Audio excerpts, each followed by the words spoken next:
지금 이게 굉장히 어려운 문제인데 이제 목사는 신앙적으로 교회를 나오라고 그럴 수밖에 없는 상황이고 본인들은 아이들 문제도 걸려 있고 또 부모님들이 연세가 많으시면 이게 또 쉽지 않잖아요. 나 교회를 가세요라고 말하니까 근데 저는 이것이야말로 믿음의 문제라는 이 생각이 들어요. 예를 들어 이런 거죠. 아이들이 그러면 학원도 안 보내고 학교도 안 보낸다. 내가 저녁에 불안해서 마켓도 안 가고 놀러도 안 가고 나 그냥 집에서만 산다. 그렇다면 난 그분들은 정말 무서워서 교회를 못 오는 거라고 저는 인정을 할 수 있다고 봐요. 뭐 그게 옳은 건 아니지만 근데 내가 최소한으로 남이 할 수 있는 걸 다 하는데 시장도 가고 뭐 친구들도 만나기도 하고 가끔 카페 가기도 하고 직장도 다니고 애들 학교도 다니고 학원도 다니는데 교회를 안 나온다. 그거는 나는 굉장히 어폐가 있는 믿음이라고 보는 거죠. 그래서 결국 그런 불안감을 이기는 것도 믿음이고 그리고 우리 교회처럼 방역을 철저히 하는 곳에는 거의 걱정할 필요가 없다고 보거든요. 그래서 저는 나오는 게 조금 두려울 때도 있겠지만 우리 부모들이나 우리 성도들이 이걸 아이들과 함께 이겼으면 좋겠어요. 믿음으로 이기고 그리고 뭐 교회에서 지금은 꼭 교회 나와야 된다 강조하지 못하는 세상이 되어버리고 말았어요. 실제로 우리 교회 당회에서도 장로님들이 목사님 우리 교인들이 부담스러워하니까 너무 대면 예배 드릴 때 꼭 교회 나와야 된다고 안 했으면 좋겠다 요청하는 장로님도 계셔요. 그러나 저는 그런 생각이 들어요. 이건 목사이기 전에 같은 성도와 신앙인으로서 결국 믿음을 지키는 것은 나의 결단이라고 봐요. 그러니까 내가 하나님 앞에서 정말 중심으로 볼 때 내가 이것이 옳은 것인가 틀린 것인가를 스스로는 알 거야. 그렇게 생각하면서 저는 예배를 지켰으면 하는 마음이고 또 우리가 예배를 못 지키는 기침을 하거나 그런 날은 못 나올 수 있잖아요. 아이들이 열이 나거나 그런 날은 또 우리가 온라인 예배가 있으니까 온라인 예배로 예배를 지키고 중요한 건 내가 하나님 앞에 중심으로 예배를 드린다. 저는 그 마음이 중요한 것 같아요. 교회를 나오든 밖에서이든 그러나 나올 수 있는 형편이 되면 나와야 된다. 그거는 저는 신앙의 원칙이라고 봅니다. 부담되겠지만 꼭 여러분들 마음속에 좀 새겼으면 좋겠습니다.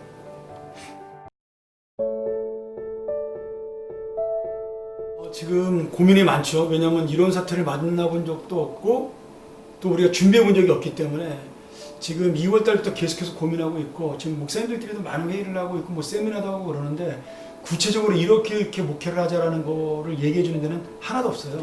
뭐 포스트 코로나 시대에 대한 그런 이야기를 수도 없이 하고 있지만 방문론을 제시하고 있는 사람은 없는 것 같아요. 아직은. 저는 내년에는 지금 그런 여러 가지 생각 속에 있지만 우리가 믿음을 지키기 위한 방법을 찾는데 결국 우리 교회 표어가 말씀과 기도, 전도, 본질로 세워지는 교회잖아요. 저는 내년에도 같은 제목으로 가야 된다는 생각이 들고 구체적인 방법으로는 성도들이 스스로 알아서 하기 쉽지 않으니까 목장별로 아니면 뭐 전도회별로 또 부서별로 일단 성경 읽기 프로그램을 좀 활성화시킬 수 있는 방안을 지금 머릿속에 염두에 두고 있고요. 그 다음에 올해 원래 이제 우리가 하려고 했던 평안 아카데미라는 우리 전임 교육자들이 하나씩 맡아서 우리가 과목을 개설하려고 그랬었어요. 근데 그것을 이제는 줌으로 할 수밖에 없는 상황이 되니까 내년에 코로나가 약이 개발돼서 이 모든 바이러스가 사라진다면 이제 교회에서 하면 되지만 만약 그러지 못하는 경우에는 제자 훈련은 나눔이기 때문에 줌으로 어려울 것 같고 제가 강의하는 내용들을 지금 줌으로 할 수 있도록 그렇게 연구 중에 있습니다. 그리고 또 하나는 사역의 방향은 결국은 이럴 때일수록 우리가 기본으로 돌아가는 게 가장 중요한 것 같아요. 어떻게 하면 내가 더 말씀을 더 진지하고 그리고 깊이 있게 아니면 정말 이 삶의 실천으로 볼 수 있을까? 또 내가 어떻게 하면 기도할 수 있을까? 지금 이제 그것 중에 하나가 우리가 매일 아침에 지금 매일 아침 듣는 거죠. 보는 게 아니고 우리 아침 묵상 메시지인데 사실 매일 월요일부터 토요일까지 묵상 메시지를 만드는 것도 쉬운 건 아닙니다. 매일같이 설교 준비를 해야 되고 어떤 날은 2개를 녹음할 때도 있고 하긴 하지만 그런 어쨌든 준비를 할 수 있는 거니까 짧은 설교라도 쉽진 않지만 제가 나름대로 그것을 하게 된 것은 여러분들이 이렇게 코로나 시대에 말씀으로 하루를 시작하고 내가 스스로 할 수 없는 것들에 대해서 그냥 듣기만 하면 되는 거니까 그렇게 하루를 한번 말씀으로 돌아보는 그런 기회가 되길 위해서 내가 시작을 했는데 꽤 좋아하는 분들이 많아서 코로나가 끝나도 계속 해야 되지 않을까라는 생각을 하고 있어요. 이제 그런 부분으로 도움을 받으면 더 좋겠죠.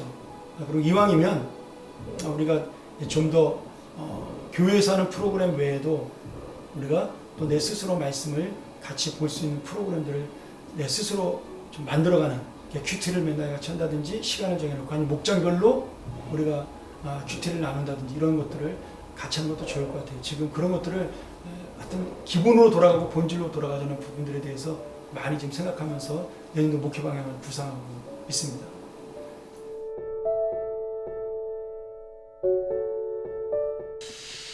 비대면 예배가 사실은 처음에는 굉장히 감동도 있고 은혜가 되죠.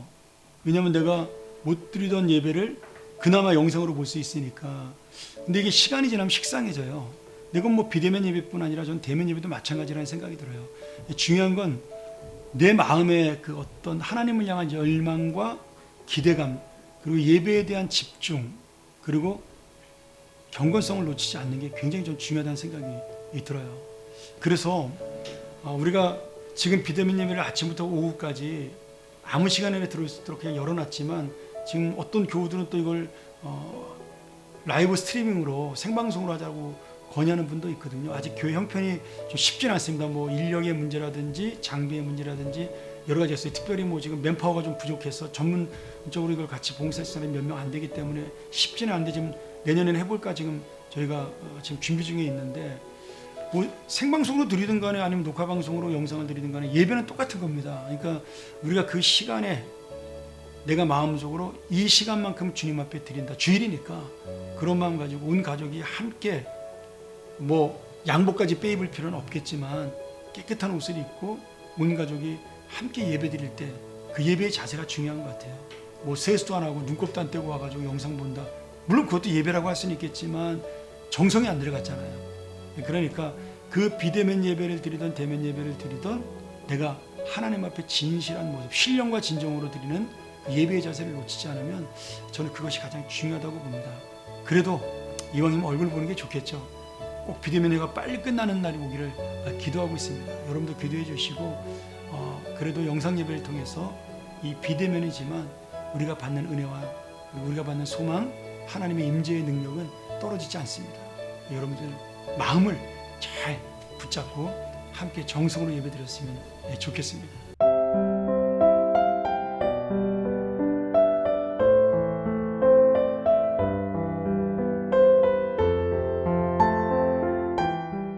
이건 굉장히 어려운 문제죠. 이제 내가 해결할 수 있는 문제는 사실 아닌데, 중요한 건 이래서 목자들이 중요한 것 같아요. 리더들이.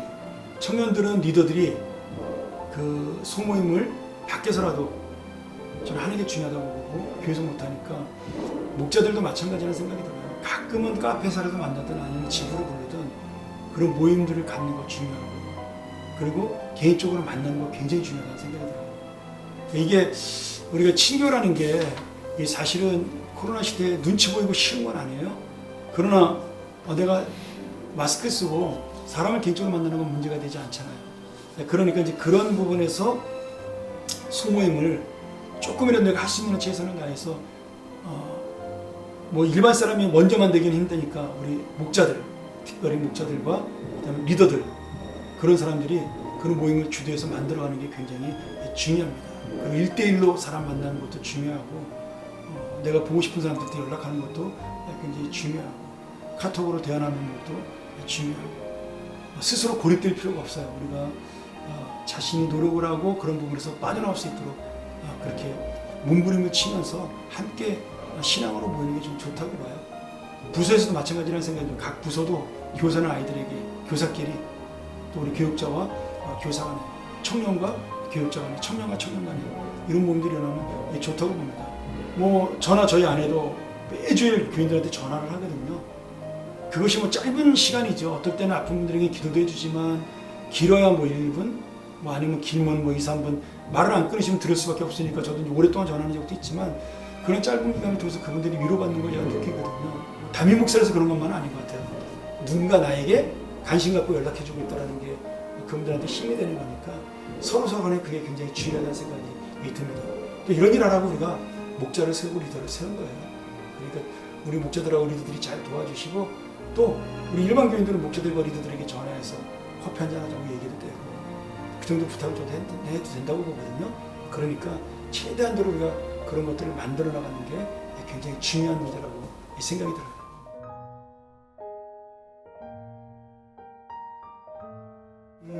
첫 번째 질문하고 좀 비슷한 질문인데 이 한 해를 돌아보는 것, 나는 이 코로나 속에 반드시 하나님의 섭리가 있다고 봐요. 제가 설교도 여러 번 얘기했지만 우리의 욕심 때문에 일어난 일이기도 하잖아요. 이것이 이 바이러스라는 것이 우리 어떤 자연환경에 대한 파괴로 일어나는 일이라고 생각을 하니까 이런 부분에서 저는 어떻게 보면 굉장히 긍정적인 면이 있다고 봐요. 우리가 하나님 나라를 새롭게 정복해 나가는 부분에 있어서 문화명령을 완성하는 부분에 있어서 그러나 힘든 건 힘든 거니까 내가 또 어려운 신앙생활을 하고 여러 가지 어떤 경제적인 문제로 인해서도 살아가는 것들이 어려운데 결국은 하나님께서 끝까지 함께 하실 것을 믿고 나아가는 것. 제가 이제 하나님의 섭리에 대한 이야기를 자주 하잖아요. 결국은 하나님의 그 섭리를 믿고 우리가 함께 나가는 것이 가장 중요하지 않나 그런 생각이 듭니다. 특별히 저는 이번 코로나를 통해서 어려운 일도 많지만 어떻게 보면 우리 일상이 성경에서 말하는 정상으로 돌아간다는 느낌도 받아요. 예를 들어 이런 거죠. 저녁 때 식당에 가면 사람이 없어요. 예전에는 막 술 먹는 사람 꽉꽉 차 있었거든. 고깃집이라든지 이런 집에. 지금은 내가 가끔 저녁을 이렇게 외부에 나가서 식사할 때 보면 예전에 있던 그 식당들이 텅텅 비어 있거든. 그럼 그 사람들이 어디가 있겠어요? 집에 가 있잖아요. 그럼 집에 가서 아이들과 저녁을 먹고 가정에서 함께 나누는 모임을 간다면 나는 그것이 바른 사회로 가는 것이 길이 아닌가. 죄송합니다. 소상공인들은 이것 때문에 고통당하고 식당하는 사람들은 어려움을 당하겠지만 뭐 시간이 지나면 저는 그 부분도 해결될 문제라고 보고 정상적인 가정들이 지금 회복이 된다는 생각이 들어요. 내가 가장 가슴 아팠던 게 이게 조금 길어지는데 한국에 돌아왔는데 한 번은 지하철을 탔어요. 한 5년 전에. 근데 지하철 광고판에 수요일은 가족과 함께하는 날 이렇게 써있더라고요. 그게 공익광고협의회에서 붙인 광고판이었어요. 내 사진도 찍어놓은 게 있는데 너무 어이가 없더라고. 그러니까 일주일 내내 아이들과 저녁을 먹지부터 가족들이 함께 모이지 못하니까 그 나라에 정한 거 아니에요. 수요일은 가족과 함께 하라고. 그거는 완전히 비성경적인 거죠. 성경적인 건 뭐예요? 날마다 저녁 때는 가족과 함께 하는 거예요. 특별한 약속이 있지 않는 이상은. 이제 그런 부분에서 코로나는 우리한테 정상으로 회복되는 그런 사회를 주고 있다는 거죠. 또 뭐 우리 52시간 근무제가 되면서 걱정하는 어른들도 많아요. 뭐 경제가 이래가지고 되겠냐, 회사가 뭐 버틸 수 있겠냐, 그런 걱정하는 분도 많습니다. 뭐 조금 좀 지나긴 했지만, 근데 20몇 년 전에 토요일 주일 그 휴무제, 주말 휴무제가 나왔을 때도 그런 걱정을 똑같이 했어요. 근데 지금 아무런 문제 없잖아요. 우리나라 경제 더 많이 발전했고 더 많이 성장했고. 저는 똑같은 문제라고 봐요.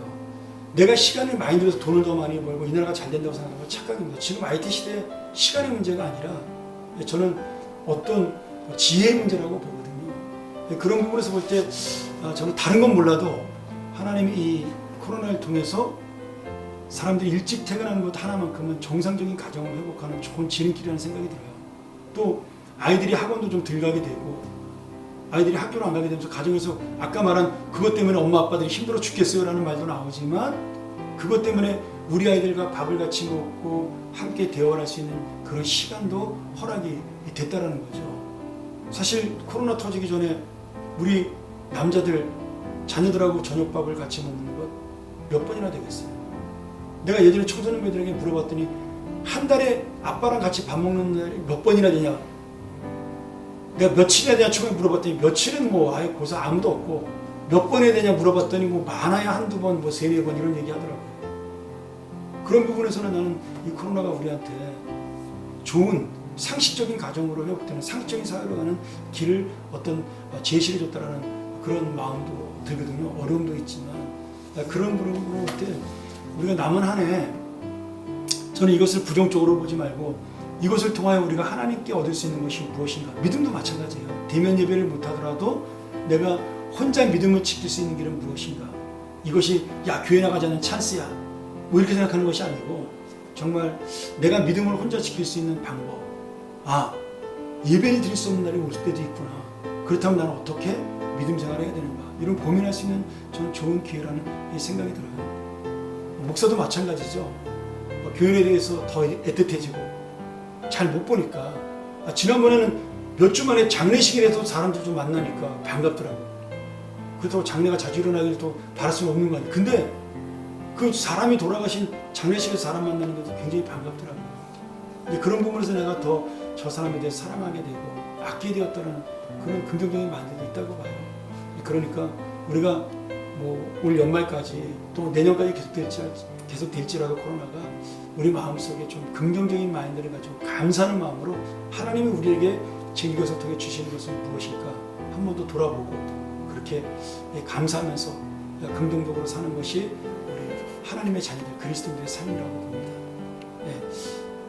오늘 좋은 시간 주셔서 감사하고 이번 추석 잘 보내시고 우리 교우들도 이번 추석 때 가족들이 다 모이지도 못하는 그런 또 안타까운 일도 있겠지만 저희도 이번에 가족 모임을 하지 않기로 했거든요.